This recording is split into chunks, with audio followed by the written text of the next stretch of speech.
Bonjour, aujourd'hui c'est le 24 août et nous allons continuer à parler de la volonté, de la grâce et la volonté de Dieu, toujours basé sur Romains 12, chapitre 12, verset 2. Et je vais vous lire donc juste la fin de ce verset 2, afin de discerner quelle est la volonté de Dieu, ce qui est bon, agréable et parfait. Discerner ce qui est bon, agréable et parfait, c'est-à-dire discerner la volonté de Dieu. Nous avons vu qu'il a deux aspects à la volonté de Dieu, nous croyons, dans les Écritures. Il a la volonté de Dieu secrète, c'est-à-dire celle qui ne nous a pas été révélée et qui ne dépend pas de nous. D'ailleurs, rien ne dépend de nous, mais c'est-à-dire que quand Dieu a décidé depuis l'éternité d'envoyer son Fils qui allait devenir homme, mourir et ressusciter pour le salut de l'humanité, de tout l'univers, cela fait partie de la volonté de Dieu. D'ailleurs, les gens ont reçu une révélation de cela, ils ont annoncé, mais ils avaient vraiment aucune idée de comment et ni de quand ça allait se passer. C'était le jour J, on avait vu ça.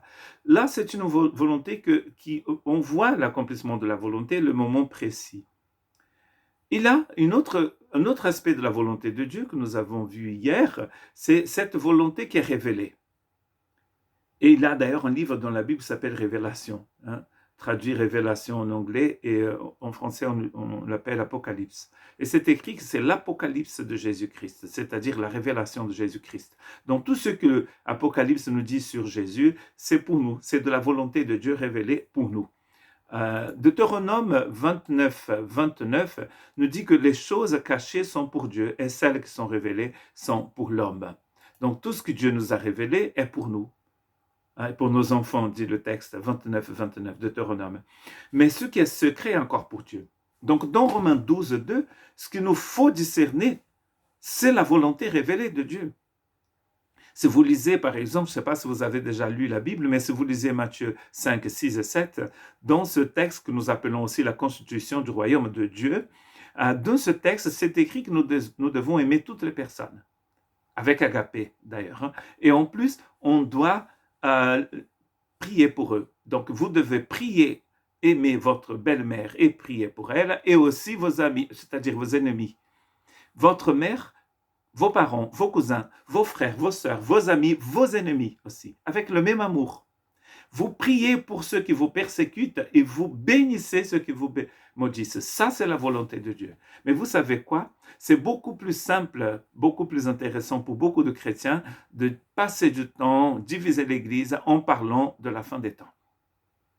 Il y a des gens qui décident, ils ont déjà prédit, en calculant le nombre de tremblements de terre, le nombre de guerres, ils savent déjà exactement quand Jésus va revenir. Regardez sur Facebook, vous allez voir tous les fake news évangéliques, protestants, chrétiens qui sont sur ce réseau social. Pourquoi? Parce que c'est beaucoup plus simple de perdre du temps à déterminer quand est-ce que Jésus va revenir, quand Jésus lui-même a dit que personne ne sait à quel moment il va revenir. Et ça fait déjà 2000 ans que les apôtres nous disent que nous sommes dans la fin des temps. Ça, c'est une volonté qui ne nous est pas encore révélée, qui n'a jamais été révélée. Nul ne sait quand Jésus va revenir. C'est pour ça qu'il faut être prêt maintenant, parce que Jésus dit « je reviens bientôt ». Ça fait plus de 2000 ans qu'il a dit ça. Enfin, ça fait à peu près 2000 ans. Ça va faire bientôt 2000 ans qu'il a dit ça. Je reviens bientôt. Donc ça veut dire qu'il revient tous les jours. Il faut être prêt. Par contre, aimer son prochain, pardonner ceux qui nous font du mal, ça fait partie de la volonté de Dieu que chacun doit connaître. Hébreux 5, 14 dit ceci, mais la nourriture solide est pour les adultes, pour ceux qui ont raison de leur expérience, ont le jugement exercé à discerner ce qui est bien et ce qui est mal. Ça, c'est un texte qui est presque une paraphrase de Romains chapitre 12, verset 2.